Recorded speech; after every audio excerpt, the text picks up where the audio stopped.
भारत की प्रमुख नदियों में से एक अलकनंदा की अपनी एक अलग ही कहानी है। आइए जानें इस नदी के उद्गम से जुड़े कुछ रोचक तथ्यों के बारे में।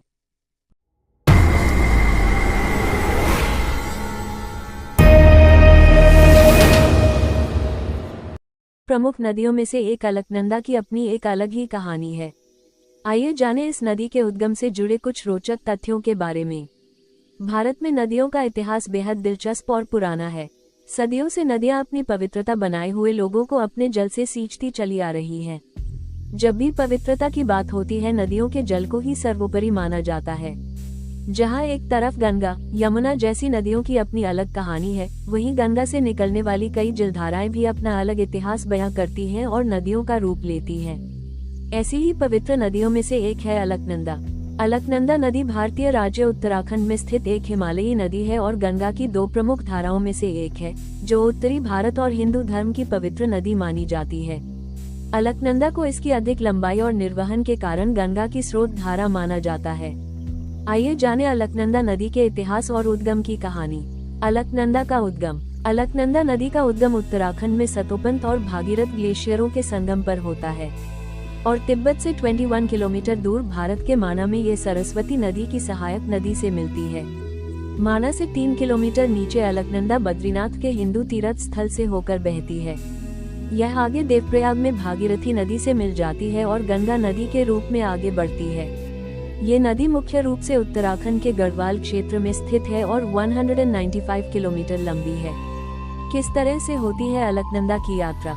अलकनंदा नदी अपने उद्गम स्थान से निकलकर बद्रीनाथ घाटी तक पहुंचती है, हनुमानचट्टी पहुंचती है और एक दाहिने किनारे की सहायक नदी घृत गंगा से मिलती है।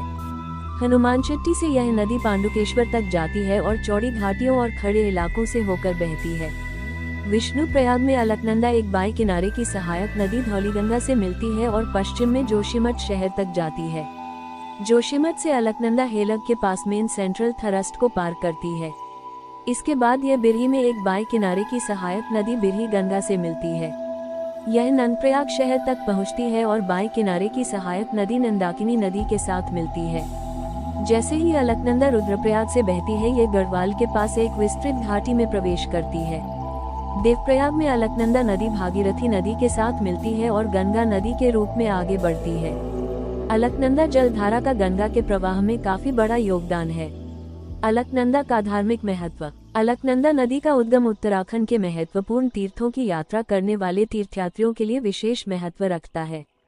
हिंदुओं का प्रमुख तीर्थ स्थल बद्रीनाथ अलकनंदा नदी के तट पर स्थित है। ये स्थान दोनों ओर नर और नारायण की दो पर्वत श्रृंखलाओं और नारायण श्रेणी के पीछे स्थित नीलकंठ शिखर से घिरा हुआ है। इस पवित्र स्थान का नदी के तट पर स्थित होना इसे बहुत ज्यादा महत्वपूर्ण बनाता है। अलकनंदा नदी का इतिहास। अलकनंदा नदी के इतिहास की बात करें तो ये नदी उत्तराखंड राज्य के चमोली और रुद्रप्रयाग, टिहरी और पौड़ी से होकर गुजरती है। इस नदी का प्राचीन नाम विष्णु गंगा है। अलकनंदा नदी घाटी में लगभग 195 किलोमीटर तक बहती है। गंगा नदी के भी 4 धाम में अलग नाम प्रचलित हैं। जहां गंगोत्री में गंगा को भागीरथी के नाम से जाना जाता है, वहीं केदारनाथ में इसे मंदाकिनी कहा जाता है। बद्रीनाथ में यह अलकापुरी के नाम से जानी जाती है और देवप्रयाग में भागीरथी और अलकनंदा नदी का संगम होता है तथा इसका नाम समाप्त हो जाता है, क्योंकि यह गंगा नदी में ही मिल जाती है और इसका नाम सिर्फ गंगा रह जाता है। इस स्थान पर गंगा के पानी में अलकनंदा जलधारा का स्थान भागीरथी से ऊंचा माना जाता है।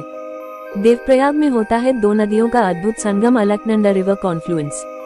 देवप्रयाग में अलकनंदा जलधारा का रंग हल्का नीला होता है और भागीरथी नदी का रंग हल्का हरा होता है।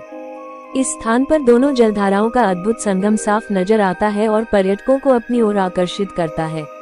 अगर आप भी इस स्थान की पवित्र यात्रा पर जाते हैं तो आप इसके जल के दो अलग रंगों को साफ देख सकते हैं। वास्तव में अलकनंदा नदी के उद्गम से लेकर देवप्रयाग में संगम तक की यात्रा बेहद दिलचस्प है और यात्रियों के लिए यह नदी बहुत ही खूबसूरत नजारा प्रस्तुत करती है। अगर आपको हमारी यह वीडियो अच्छी लगी हो तो लाइक, शेयर एंड चैनल को सब्सक्राइब करें। Thank you for watching.